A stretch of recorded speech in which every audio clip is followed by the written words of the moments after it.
Damai sejahtera dari Allah Bapa itu yang melampaui segala akal dan pikiranmu di dalam Kristus Yesus Tuhan kita. Amin. Umat yang dikasihi dalam nama Yesus Kristus, firman Allah buat kita tertulis dalam Injil Markus pasal 14 ayat 61. Tetapi ia tetap diam dan tidak menjawab apa-apa. Imam besar itu bertanya kepadanya sekali lagi, katanya, "Apakah engkau Mesias, anak dari yang terpuji?" Demikianlah firman Tuhan. Ketika Yesus Kristus ditangkap, dia diperhadapkan ke mahkamah agama. Mahkamah agama adalah dewan tertinggi pada agama Yahudi yang berasal dari 3 golongan, yaitu imam dari kalangan atas, yang kedua tua-tua orang Yahudi, yang ketiga adalah Farisi. Ada yang mengatakan bahwa mahkamah agama ini beranggotakan 71 orang. Tentu ketika Yesus Kristus ditangkap dan dibawa ke mahkamah agama, imam besar bertanya kenapa dia harus diadili. Di ayat 55 sampai selanjutnya banyak tuduhan-tuduhan palsu yang datang kepada Yesus. Mereka membuat kesaksian-kesaksian palsu supaya Tuhan Yesus dihukum mati.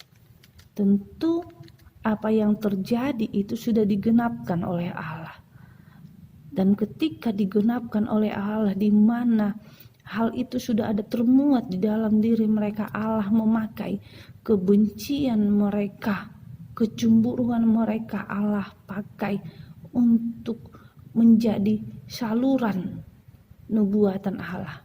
Dalam arti itu yang harus Yesus hadapi, yaitu tuduhan-tuduhan palsu, karena mereka cemburu melihat Yesus Kristus sudah mempunyai banyak pengikutnya.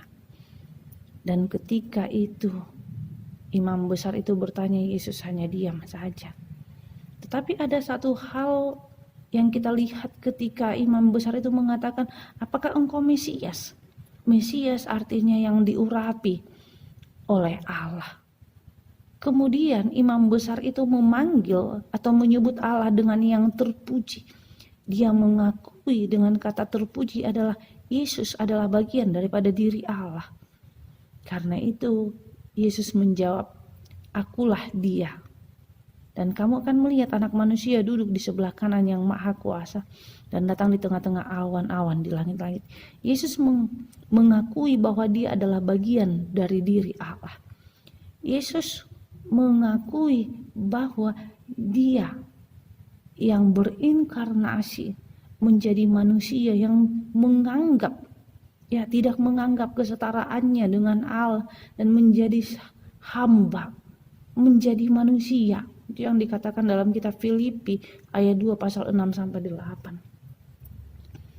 Kita yang dikasihi dalam nama Yesus Kristus, mari di minggu-minggu Jumat Agung ini kita melihat bagaimana Yesus mengikuti proses yang dia lalui, supaya dengan proses itu orang banyak melihat bahwa Yesus Kristus itu adalah anak Allah, bagian dari diri Allah. Sehingga kita mari merenungkan bahwa kita juga sedang diproses untuk Allah, untuk lebih baik lagi. Sekalipun proses yang kita lalui itu harus melewati banyak cobaan, banyak perkataan-perkataan orang lain, dan sehingga kita mungkin melihat diri kita hanya karena nilai orang lain. Tapi ingatlah, ketika Allah memproses kita dari pencobaan, dari pergumulan, ingatlah Allah sedang membawa kita untuk menuju kepada kebahagiaan, menuju kepada mahkota kemuliaan yang Allah berikan kepada kita. Mari Manginang, selamat memasuki minggu-minggu Prapaskah, minggu Jumat Agung. Biarlah di minggu ini kita semakin merenungkan penderitaan Yesus, kematian Yesus yang mampu mengubah hidup kita sehingga kita lebih beriman lagi kepadanya. Amin. Kita bersatu dalam doa. Bapa Surgawi, Tuhan Yesus, biarlah dari setiap proses jalan salib yang Tuhan hadapi, kami mempunyai jalan salib sendiri, sehingga pada akhirnya dalam hidup kami namamu yang kami muliakan. Dalam nama Yesus Kristus kami berdoa padamu. Amin. Anugerah Tuhan Yesus Kristus dan kasih Allah dan persekutuan Roh Kudus itulah yang menyertai kita. Amin.